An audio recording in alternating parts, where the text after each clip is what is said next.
So today we'll be discussing about the second unit that you have in biochemistry, which is water and electrolytes. Right. First, we'll start off with water. Now, I'm not going to go into all of the details of water, but just of the simple physical properties of water that are important to us.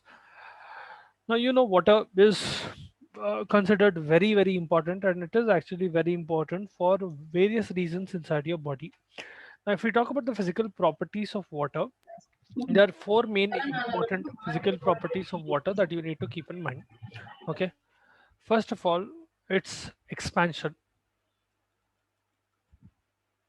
If we talk about the physical properties of water will specifically refer to the changes in water that will occur based on temperature and, for example, surface tension of water, heat capacity of water, all of them. Okay. First of all, when we talk about expansion, this expansion is happening specifically on freezing. Whenever you freeze substances, normally they will not expand, they will contract. Let's suppose you take a block of steel or a block of iron and you heat it. If you heat it, it will expand, whereas if you freeze it, it will contract. Water is the opposite. When you freeze water, it will generally expand and it will become less denser. Okay. Water in general, when it is heated, it will be more denser and it will be heavier, versus when you freeze it, it will expand essentially, and upon cooling, what will happen is it will become less dense. All right. Frozen water is generally less dense when compared to normal liquid water. Then it has a very high surface tension.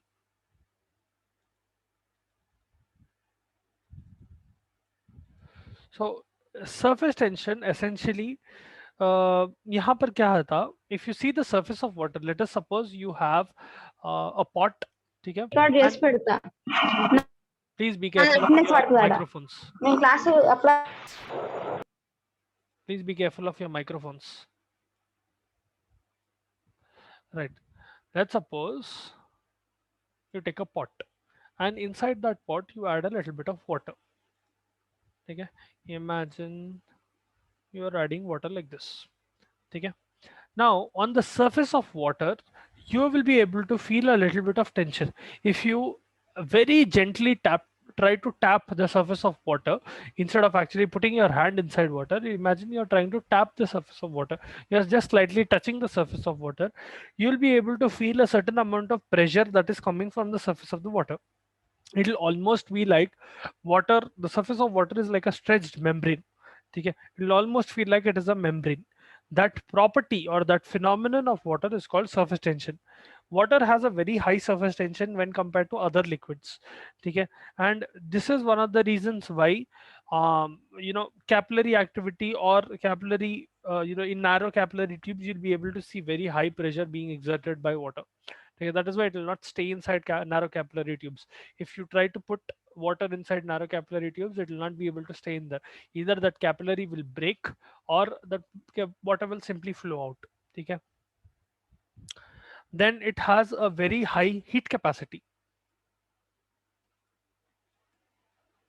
High heat capacity. So water can retain a lot of heat on, even at small temperatures. Water will get heated very fast. Okay. And as a result, what will happen is it can retain heat for a longer period of time as well. For example, if you take boiling water, that can transfer heat and it can contain heat for a long period of time. You can transfer that heat to other substances as well. For example, when you use a hot pot or when you use a hot bag, okay, you are able to transfer that heat very well because this liquid is retaining that heat for a long period of time. And obviously it is a very good solvent as well. Water can solubilize a lot of things. It is a very good solvent, meaning you can solubilize, you can mix a lot of thing inside water.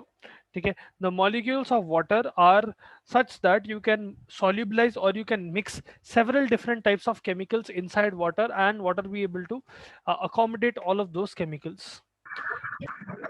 Now, coming to the functions of water,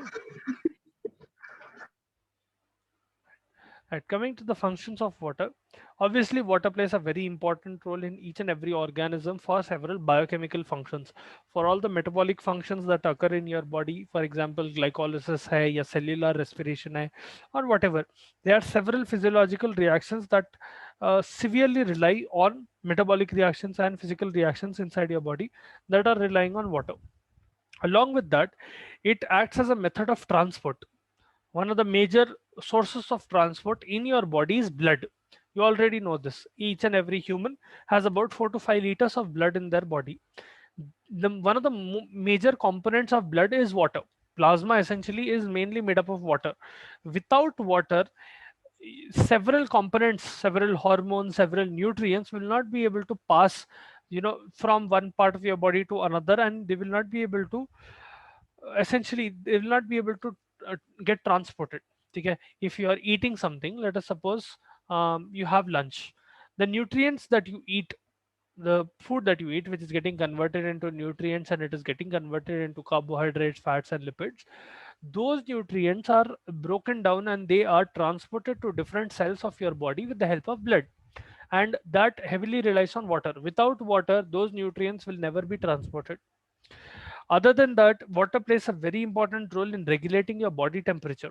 If your body temperature increases very rapidly, and let's suppose your body temperature increases up to 101, 102 degrees Fahrenheit, okay, more than normal, 98.6 से बढ़ के जा रहा, generally the patient will start sweating. That is because of convection. Water is released from your body as a method to decrease your body temperature by evaporating, or by excreting more and more amount of water. You will be able to cool down your body in that scenario. Okay, that is how water is playing an important role in regulation of body temperature. Also, if you drink adequate amount of water, there is a very good chance that you can prevent a lot of diseases. For example, urinary tract infections or kidney stones. All of them can be uh, avoided if urine flow is normal, or you have healthy urine flow. Uske liye you need to make sure that you are drinking adequate amount of water. Now, coming to the sources of water, so that was just the introduction of what water is and what are the functions of water. Coming to the sources of water, these are broadly categorized into two categories. You have exogenous water and endogenous water. What is the difference? Exogenous water is all the water that you are consuming from outside. For example, let's suppose you drink water directly, or coconut water, buttermilk, fruit juices, soups. All of this will contribute to increasing the amount of water inside your body. Even vegetables, to a certain degree, vegetables and fruits, they will have certain amount of water. Even cooked foods, for example, you're cooking dal or sambar, they will also include a lot of water in them. Those are all sources of exogenous water. Normally, an average person consumes about 1.5 to 2 liters of water every day exogenously. Okay, sometimes it will also increase up to 3 liters depending on where you're living. It will change a lot. So for example, let us suppose someone is living in a very hot climate. So for example, someone is living in an area like Rajasthan, or someone is living in an area where there is a lot of heat. Generally, the consumption of water in those people will be higher. Exogenous water will be higher in them. They will drink more amount of water. Whereas if you compare it with a person who is living in a much more colder environment, let's suppose there is someone who is living in Kashmir, or someone who is living in Darjeeling.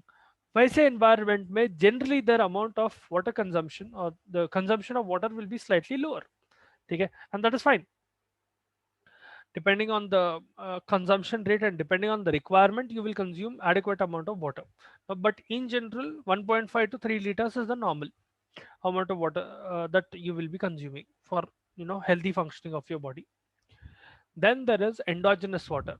Ye endogenous water is produced by metabolism of certain components in your body. Whenever your body is metabolizing fats, proteins, lipids, that metabolic process ends up with metabolites. Certain end products or certain byproducts are formed. For example, what is a byproduct?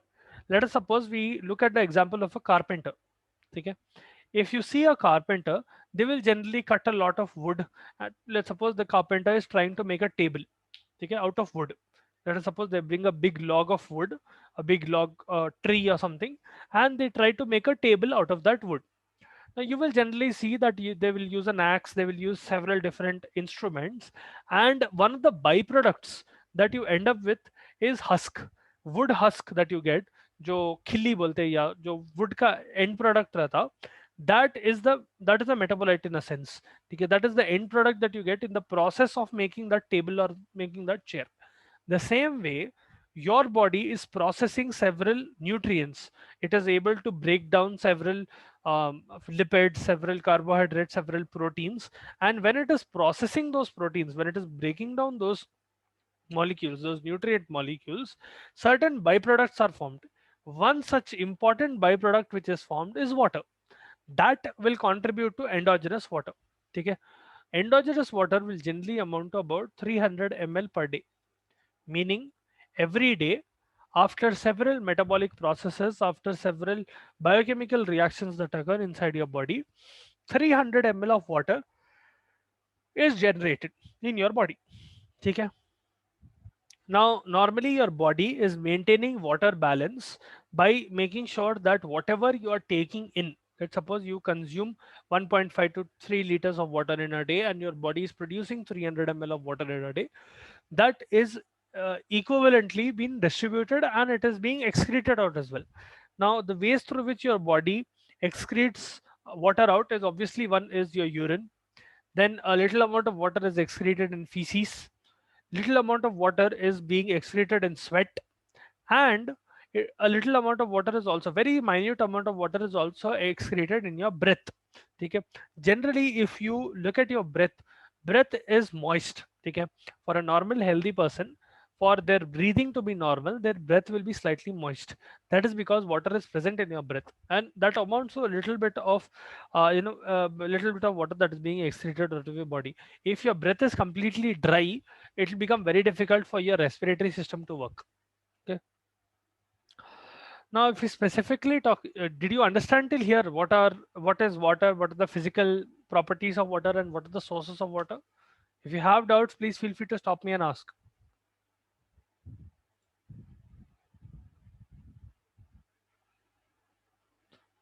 See, what we discussed till now was what is water, physical properties of water, some physical properties, not all physical properties, the important physical properties that we have to deal with, and sources of water, where you get water from. That is all we discussed. Okay. Some functions of water I told. Okay. Now, coming to regulation of water, how your body is regulating water, meaning how your body is, how should I put it, maintaining a balance of water.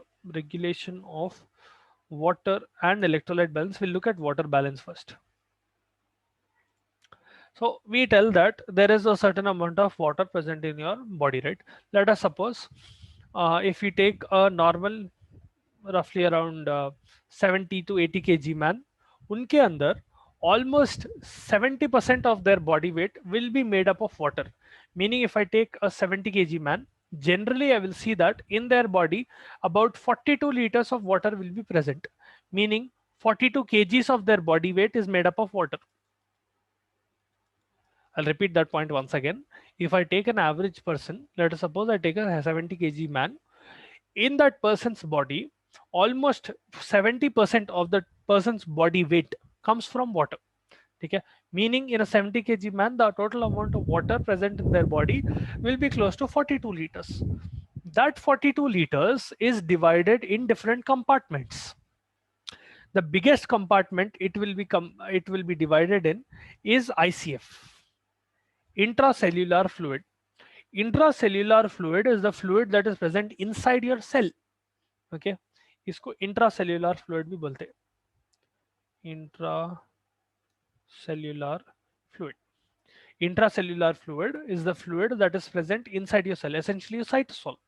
ठीक है, most of the water inside your body will be present inside the cells of your body. ठीक है, that is the first category. Second category, will be ECF, extracellular fluid.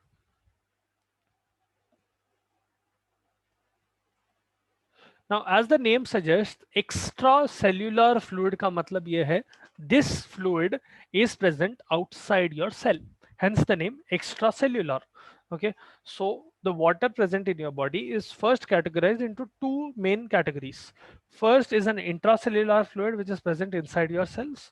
Second is the extracellular fluid that is present outside the cell. Now, extracellular fluid can be divided into two categories again. You have plasma, which is present inside your blood. So the fluid present in your blood, categorized as plasma, is where one part of ECF is, and you have intercellular fluid or interstitial fluid भी बोलते हैं इसको.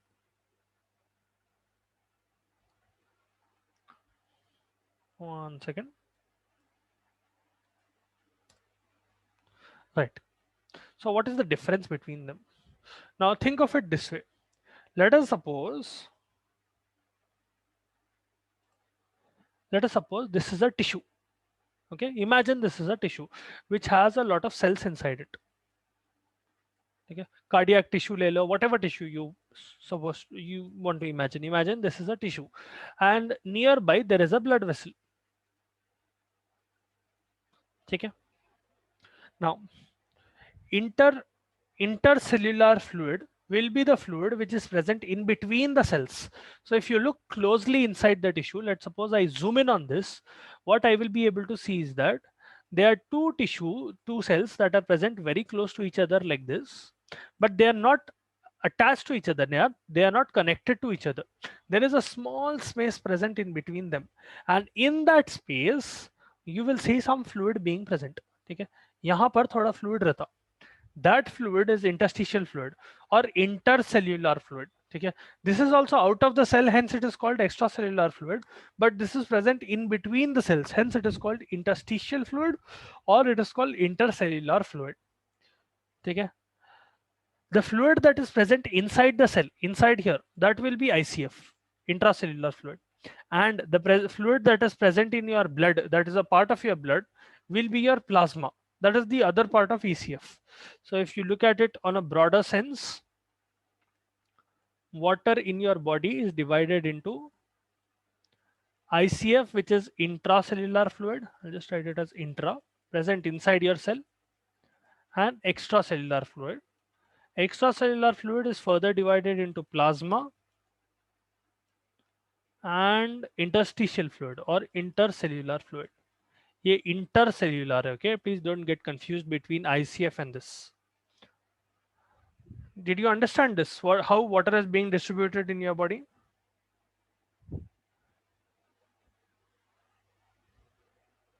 If you have doubts, please feel free to ask.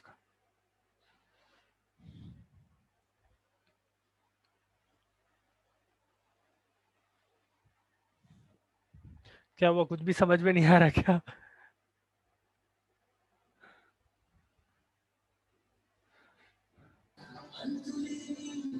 Yes, understand, sir. You understood? Understand. पक्का? अच्छा, ठीक है. See, you can put it in the chat as well at any point. If you're not understanding anything, just ask a doubt directly, or you can just put it in the chat. Either way is fine. All right. Now, if we talk about regulation of water, now we already told that there is a lot of water present inside your body, and your body is indirectly and indirectly controlling how much amount of water that is present inside the body. Okay, we will be discussing next how your body is controlling the water that is present inside the body. जो 42 liters है आपकी body में, उसको control कैसे कर रहे? How is that being cycled? It is not that at birth you had 42 liters and the same 42 liters is present till date. There is a lot of water that came in and a lot of water that went out. So how is that balance being maintained? That is how your body is regulating. We are looking at that, how your body will be regulating the amount of water in your body and how it is maintaining balance. Okay. Now,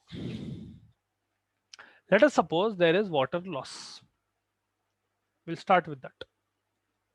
Let us suppose the patient is having dehydration, or the patient is having hemorrhage, or because of whatever reason the patient is losing water.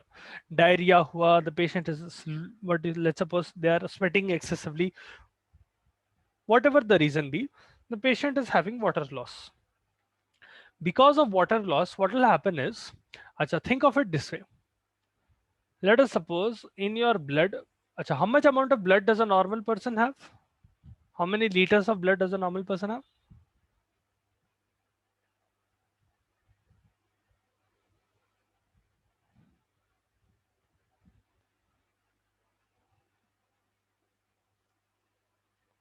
What is the total amount of blood that a normal person has?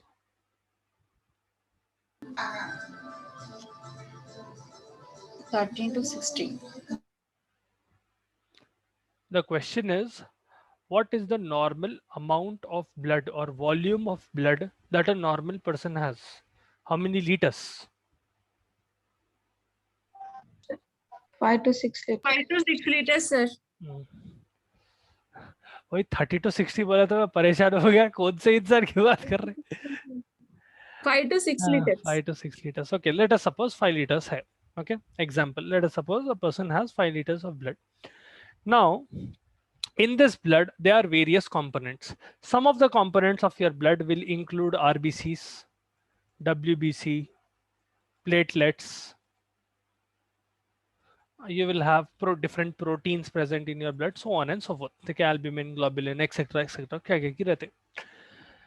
Now, what will happen if the person has water loss and the amount of blood present in their body decreases? अच्छा, let me put it this way. आप लोग कभी ना कभी चाय पिए होंगे ना? I am sure you must have drunk tea or made tea at some point in your life. Tea, coffee, whatever. Have you ever Yes, made sir. tea? You made tea. Okay. So let us suppose I am making tea and I take, let's suppose, 500 ml of water. Example. Okay. I take 500 ml of water and in that I add about 50 grams of sugar. Okay. I get a certain amount of sweetness in my tea, which is what I like. Let us suppose I like that much amount of sweet, wherein the ratio needs to be 50 grams to 500 ml. I'm just giving an example. Okay. Now, what will happen if instead of this 500 ml, there is only 400 ml of tea, or there is only 400 ml of water? What will happen to the sweetness of water, or what will happen to the sweetness of the tea? I'm not changing the amount of sugar. More, sir. It will become sweeter. Correct. If I decrease the amount of water present in my tea and I keep the amount of sugar the same, my tea will become much more sweeter. Now think of it this way. Your body has 5 liters of blood, and in that 5 liters there is a set concentration of RBCs, WBCs, set hematocrit, set number of proteins that are already present. Now, because of whatever reason, let us suppose a person is having water loss, and out of that 5 liters, let us suppose some 200 ml is lost because of dehydration or whatever. ठीक है, diarrhea हुआ, dehydration हुआ, जो भी हुआ. Let us suppose now the total amount of blood in the patient's body is 4.8 liters. That is categorized as water loss. Obviously, when this volume of blood decreases, blood is becoming thicker, right? It is becoming more concentrated. Nahin. If you have 5 liters of blood and there is a certain amount of concentration of proteins, in this scenario, imagine blood as that water of your tea kettle and imagine the components of blood as sugar. If you decrease the amount of water, sugar content will relatively go up, meaning that whole solution will become sweeter. The same way, here, when blood concentration decreases, the relative amount of proteins, the relative amount, absolute amount is not changing. For example, if there are, let's suppose, 4 million RBCs present per ml of blood, okay? Imagine there are 4 million RBCs present in the patient's body per ml of blood. Okay? Or let me just put a random number. Let us suppose there are 4 trillion RBCs. Example. Okay? Let us suppose there are 4 trillion RBCs present throughout the blood in the patient's body. in dissolved in 5 liters. ठीक है, in 5 liters of blood 4 trillion RBCs है. I am decreasing this to 4.8. Even though I'm not changing this number, the relative quantity will go up. ठीक है, because I am decreasing the amount of blood. So what will happen? Blood will become more concentrated. Platelets, WBCs, RBCs, all of them, their number will increase indirectly because my blood concentration is decreasing, or the fluid present inside the blood is decreasing as a result of water loss. So I hope you are understanding the logic here. Because of water loss, the first change that occurs, water loss will lead to the first change in your blood or in your body specifically, which is increase in ECF concentration, or specifically ECF osmolality. Osmolality. Just think of it this way: extracellular fluid, plasma is a part of extracellular fluid, right? So ECF itself will become more concentrated because the total amount of water that is present in your body is going down. 42 liters जो total amount of water है आपकी body में, let's suppose that is going down to 39 liters, or it is going down to 40 liters.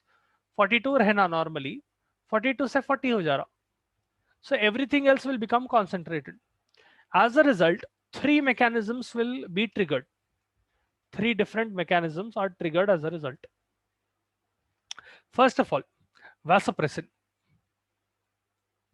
और ADH भी बोलते हैं इसको, antidiuretic hormone. Antidiuretic hormone or vasopressin is responsible for maintaining water volume inside your body. What happens is whenever there is water loss, antidiuretic hormone starts getting secreted in your body. And what it will do is it will make sure that water is not lost through urine. The function of antidiuretic hormone is to reverse the function of urine. It will retain more and more amount of water inside your body. It will make sure more amount of water is being stored inside your body. That is the first function. That is water retention.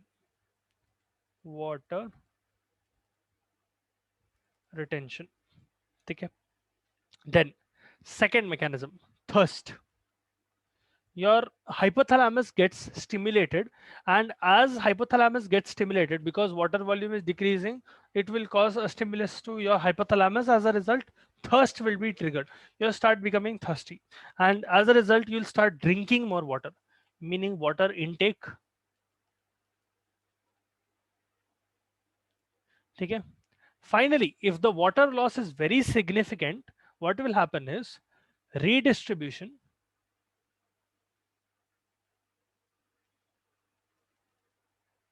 from ICF. Sometimes if water loss is very severe, your brain will essentially command your cells to give away a little bit of water.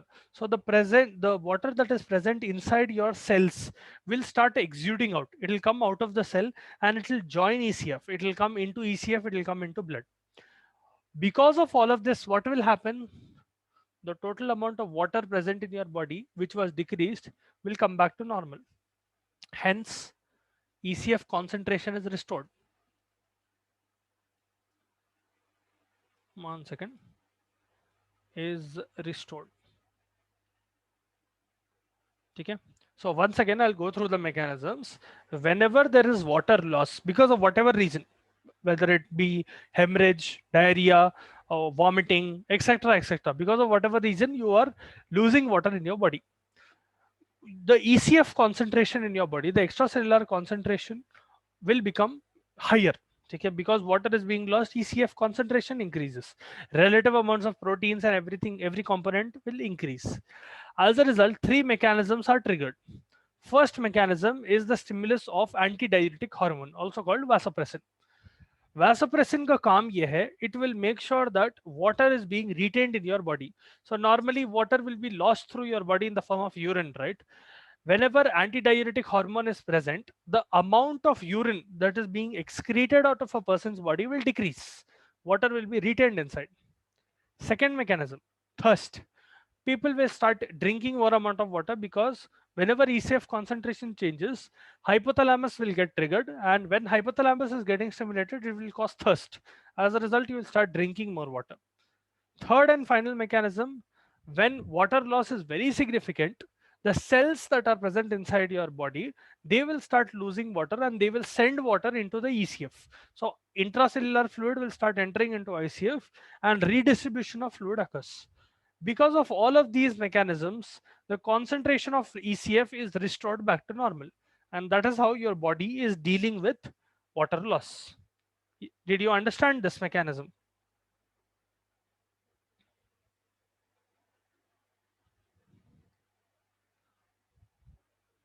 Any doubts? If you want me to repeat any part or you didn't understand any part?